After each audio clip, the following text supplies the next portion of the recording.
Pada saat itu tuh Karegas WhatsApp aku, terus pas aku ketemuan sama Karegas, terus dia bilang, maukah kamu berlayar bersamaku? Terus aku tentu aku jawab, lamar ya? Iya, kayak dilamar kan. Aku kaget, kasihan sama orang itu. Aku ngerasa dia sangat berbeda dengan aku ya. Film apa ditanya gitu kan. Andra Goji. Terus wah gua harus nonton tuh film, padahal itu udah tagihan kedua udah habis. Mohon perhatian. Eits, sebelum nonton, subscribe dan nyalain loncengnya. Biar makin asik. Selamat nonton. Sobat 21, gue Nanda. Sekarang gue udah ada di Senayan City 21 bareng dengan cast dari film Budi Pekerti. Halo. Ada Prilly, ada Mbak Ina, Hai. ada Mas Dwi Sasono. Halo. Apa kabar nih? Baik Baik. dong, alhamdulillah. Gimana dari Toronto? Seru. Seru banget. Seru banget ya? Kok asik. Setelah Toronto masih ada festival-festival lain? Ada di Sydney Oke. Film Festival dan masih ada festival-festival lainnya yang belum boleh di-spill. Oh, belum boleh spill. Tapi yang paling penting kita mau tayang tanggal 2 November dong di negara sendiri. Betul, Iya. di 21. Udah banyak yang nunggu. Iya makanya, aku juga nungguin sih. Mau lihat Prilly piercing Aku sama piercing. Angga Jamet. Enggak ya. Nah, aku tuh sebenarnya penasaran sih dari awal proses pemilihan cast-nya sendiri tuh kalian seperti apa sih? Mau siapa duluan yang cerita? Ibu dulu. Yang pasti kalau untuk urusan casting mungkin lebih baik bertanya ke sutradaranya kenapa memilih kita ya. Tapi kita mungkin bisa jawab ketika kita ditawari bermain ini, tentu saja sangat senang sekali karena kita tahu kualitas sutradara Regas Banuteja itu seperti apa dan betul ternyata ketika kita melewati proses syuting atau dari proses 3 bulan kita persiapan atau sesudahnya kita banyak dapat hal baru untuk approach ke karakter yang mau kita peranin masing-masing. Kalau aku pada saat itu tuh Karegas WhatsApp aku. Kita emang udah sering WhatsAppan, dia tuh suka nge-review film aku gitu. Oh, Suka, gitu. iya.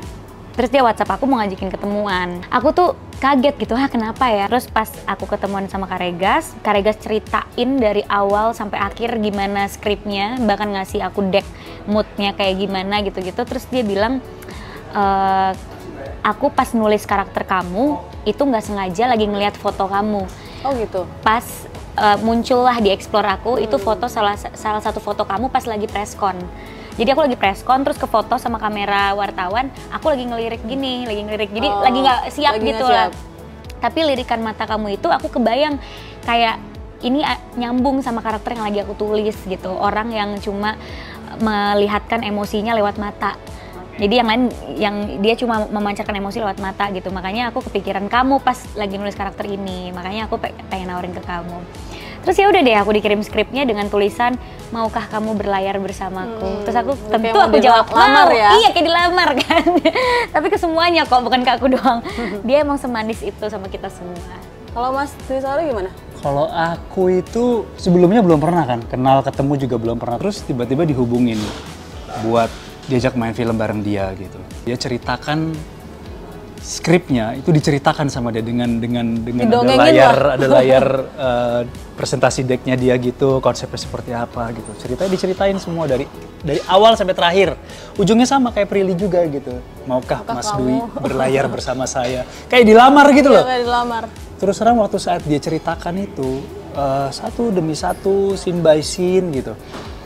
Saya pun di situ sampai kayak mau nangis gitu rasanya karena emang sebegitu kuatnya dalamnya gitu pesan yang ingin disampaikan dan sangat relate dengan kehidupan sekarang gitu. Jadi ya nggak ada alasan lagi untuk saya menolak gitu. Langsung ya saat itu juga oke, saya mau, aku bilang karena dalam salah satu list sutradara yang ingin saya kerja sama bareng. Katanya proses readingnya yang panjang banget. Mungkin ada beberapa director yang cukup puas dengan bahasa Jawa yang seperti ini. Iya. Tapi Regas lumayan idealis lah untuk bisa. Kalau bisa jangan Jawa yang seadanya, tapi memang beneran Kromo kamu halus, bahasa Jawa, kromo kromo gitu kan.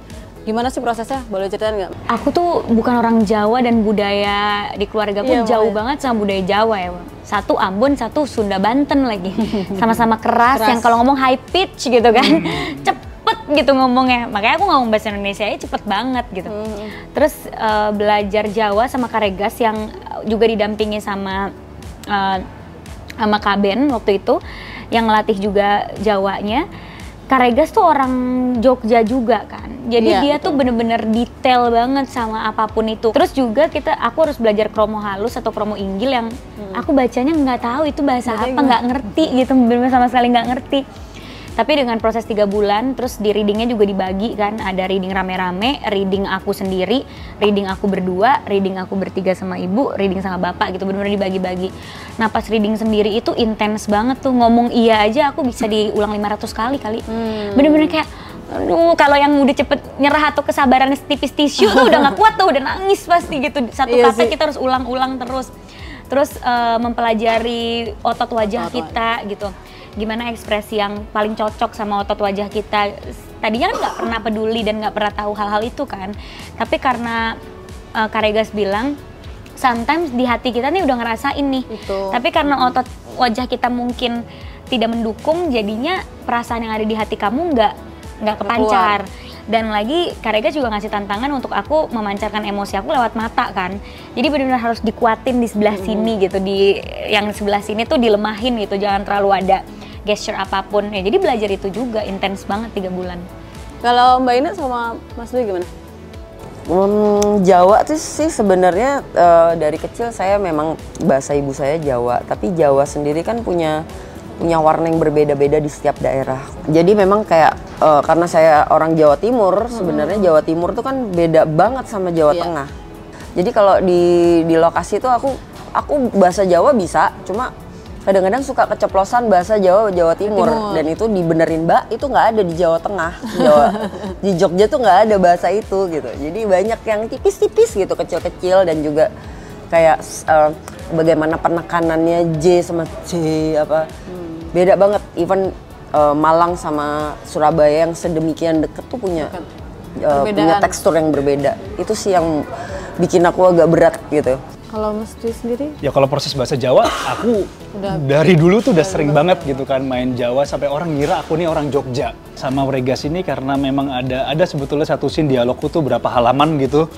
Dan dialognya juga bahasa Jawa, tapi nggak ada dialog yang sampai sebahasa seperti Jawa kuno kromo inggil itu nggak ada.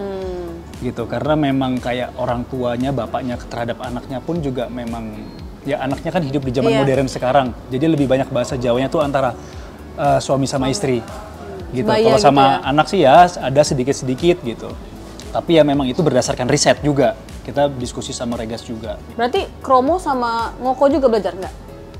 Jawanya? Itu lebih si Prilly. Oh kamu ya? Iya. Oh. Makanya aku kayak, itu udah di trailer ya? Bagian aku. Itu sempat dikeluarin juga ya teasernya ya? Dikeluarin ini bocoran sutradara, monitor sutradara ya. Ya itu itulah. Bener-bener luar biasa sih itu, kayak ya ampun gimana caranya aku menghafal ini, udah mau mengerti ekspresi, ini. ngomong juga, ngapal. Luar Tapi biasa sih. berapa kali take? Untuk shot aku yang itu 1 kali take.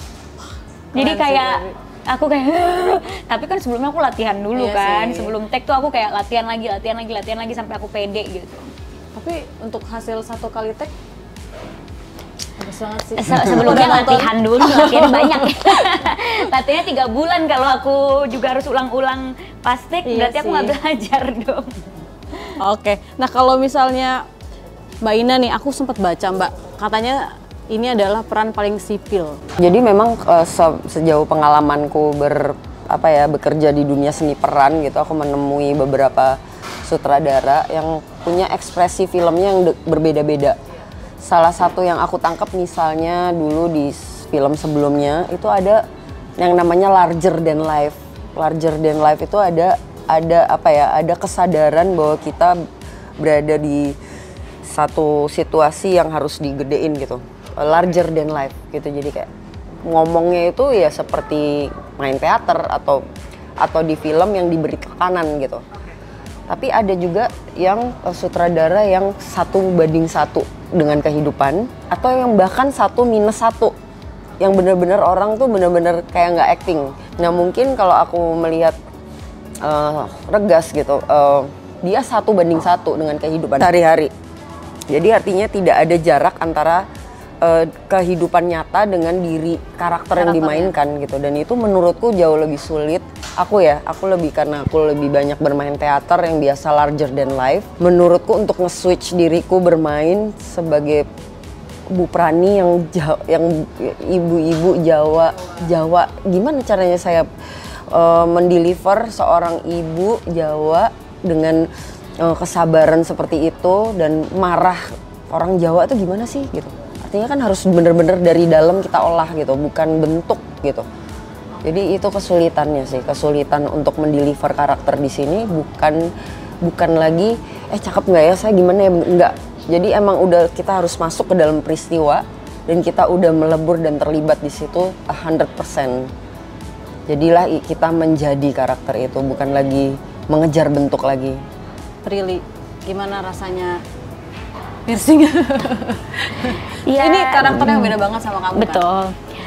Bukan cuma piercingnya aja ya, tapi bahkan dari make up dan rambut, karakter pembawaan itu bener-bener beda banget sama aku. Karena aku anak band.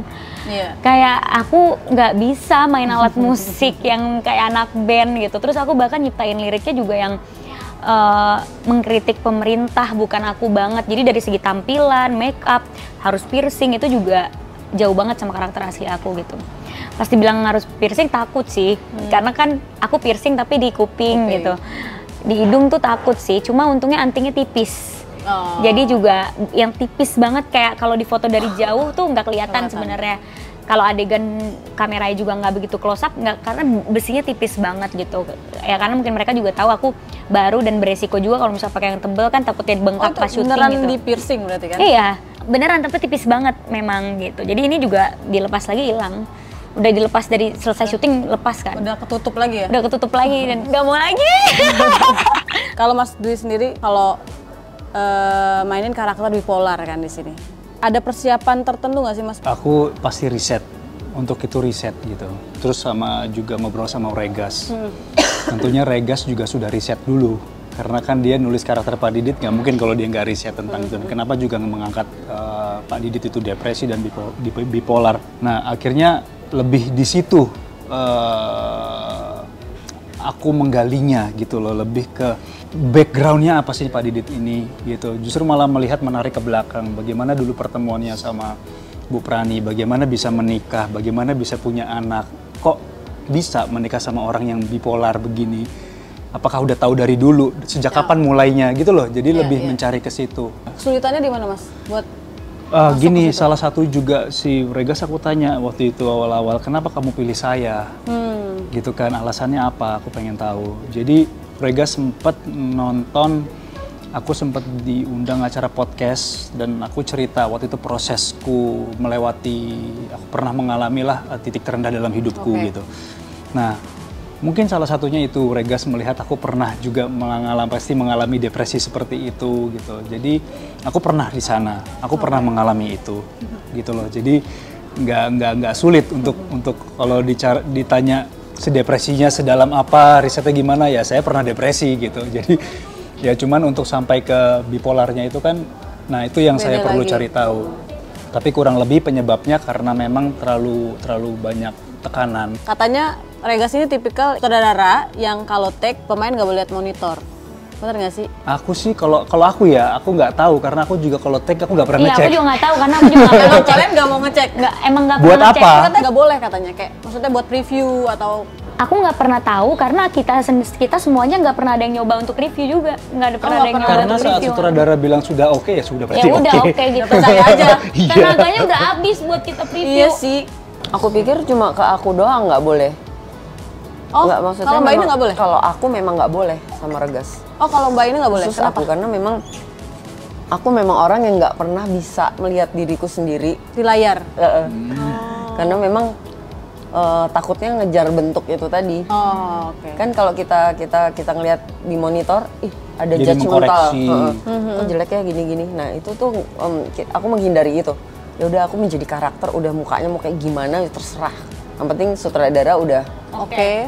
got the feel gitu. Dan Regas tuh sutradara yang manis banget sama semuanya. Jadi kalau misalnya kita selesai adegan, dia akan mengapresiasi dengan luar biasa.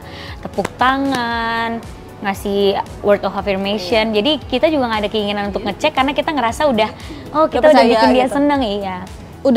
Udah ditayangin pertama kali world premiere di Toronto. Itu juga jadi pertama kali kalian nonton kan ya kalau nggak salah. Pas muncul karakter kalian di layar, apa yang dipikirin dan dirasain? Ibu sih ini kayaknya. Aku ngeliat kayak kasihan sama orang itu. Nggak jadi kasihan ya? Aku kaget, karakternya? gila ya gue bisa, maksudnya aku ngerasa dia sangat berbeda dengan aku ya, bener gak sih? Iya banget. Jadi bener-bener kayak ngelihat orang lain kalau aku sih ngeliatnya, nggak tahu ya, aku nggak tahu ngeliat bentuk, gue juga jarang ngaca dan sebagainya, cuma kayak oh gitu ya delivery. Jadi aku udah lupa bahwa itu aku gitu. Oh, jadi udah oke. terhanyut ke maksudnya cerita Karakternya. semua karakter yang ada di situ. Aku lupa itu Prilly, aku lupa itu Dwi Sasono, Angga, enggak. Yang aku lihat Bu Prani, Pak Didit, Kita dan Muklas. Jadi Dan- bener-bener nggak ada diri kita di situ. Kalian? Sama sih, aku juga ngeliat diri aku, ternyata aku bisa ya gitu. Karena kan pas proses tuh ya scene per scene kan. Jadi kita nggak tahu hasilnya kayak gimana gitu. Yang balik lagi nggak pernah ngeliat monitor nggak apa. Jadi pas sudah diedit, ada musik, ada apa, aku ngerasa oh bisa ya aku ternyata gitu. Yang kayak marah banget tapi cuma boleh marahnya lewat mata doang gitu. Jadi kayak oh bisa gitu. Aku merasa pas pertama kali nonton ya, aku bersyukur film ini dibuat. Oke. Aku seneng gitu karena ya ini bukan hanya film, tapi ini film yang bisa merubah hidup orang loh gitu. Ini berarti ini bukan hanya film ya, ini cahaya gitu. Dan seneng bisa sampai ke Toronto, seneng bisa sampai nanti ke festival film negara lain gitu. Karena kan semakin banyak ini gitu. Dan memang ini kan sangat apa ya, relate dengan kehidupan sekarang gitu. Yang memang sosial media lagi ya seperti inilah gitu, yang memang perlu banyak orang yang disadarkan gitu dengan dampaknya gitu ya. Film ini film yang sangat tepat dan ternyata respon penonton di sana pun juga bukan hanya di negara kita loh, di negara sana pun juga banyak yang juga merasakan hal yang sama. Ada juga guru yang nonton di sana juga merasakan hal yang sama ya gitu. Jadi ya senang semakin luas dampaknya. Iya, berarti pas kemarin ngelihat responnya penonton sana yang akhirnya kalian pasti nggak expect dong, maksudnya Wah, ternyata sama relate ya sekali. sama semua negara, nggak cuma Iya, Indonesia. sampai mereka bilang ini sangat dekat dengan kehidupan nyata. Iya, Mereka bilang walaupun gitu. dibungkus dengan budaya yang mereka tidak, Jauh gitu yang ya. jauh sama mereka, tapi ya mereka ngerasa film ini emang benar-benar dibuat dari hati gitu. Jadi walaupun bahasanya beda, culture-nya beda, tapi tetap rasanya nyampe. Itu sih yang paling aku ingat. Dan beberapa juga komedinya ya, mereka juga ikut ketawa. Iya, ketawa. Pernah ada kejadian lucu selesai dari kita premier hari kedua ya, lagi lewat ada orang yang lagi ngantri popcorn. Iya. Iya kan? Iya, iya. Terus tiba-tiba kita jalan santai, tiba-tiba mereka nyetopin kita. Nyamperin, nyamperin. ngejar. Wait, udah nggak jadi ngantri popcorn lagi Oh, gitu, iya. udah diselak sama orang. Terus dia kayak mengapresiasi, I just watch your movie, ini film gila banget. Bahkan dia bilang Iya. ini film terbaik yang dia tonton selama Selama di TIFF. hidupnya. Selama di Oh, TIFF. selama di TIFF. Di TIFF kan Iya. banyak film dong. Iya. Dia habis tonton yang mana, tapi dia bilang ini selama aku di TIFF nih aku ngiter-ngiter nonton film ini yang terbaik menurut aku. Terus kayak aku bener-bener kagum banget sama aktor-aktornya. Kita kan ngerasa kayak dipuji sama dari negara orang tuh, sama orang dari tidak negara mengenal lain kita. tuh yang nggak Iya. mengenal kita tuh seneng banget. Dan itu Iya. nggak selesai, lagi saat ada orang ini ngomong di depan ini kan, Iya, depan iya, gini di kan, depan ini. terus ternyata orang itu mengapresiasi, ada yang satu orang lagi denger, film apa dilanya gitu kan, Andragogi, iya. terus wah, gua harus nonton tuh film, padahal itu Padahal tiketnya tayang udah kedua habis udah gitu. habis. Pertama kalinya aku ngerasa bener-bener ada orang yang muji karya kita tuh genuine banget gitu loh, nggak ngelihat Seneng ya? siapa kita. Iya. Melihat respon dari TIFF dan juga sosial media, apa yang kalian harapin dari penonton Indonesia yang nonton Budi Pekerti? Harapanku sih mungkin gini, ada satu pilihan tontonan yang selama ini kita tonton di layar lebar ataupun yang lain-lain yang digemari oleh penonton.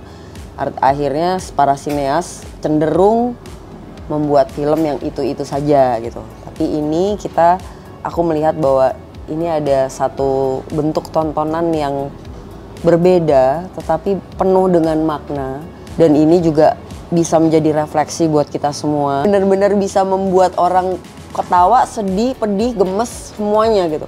dan sangat human. Karena mungkin dari zaman Nabi Adam atau dari zaman dulu manusia itu memang punya kegemaran untuk membuli orang kan sebenarnya.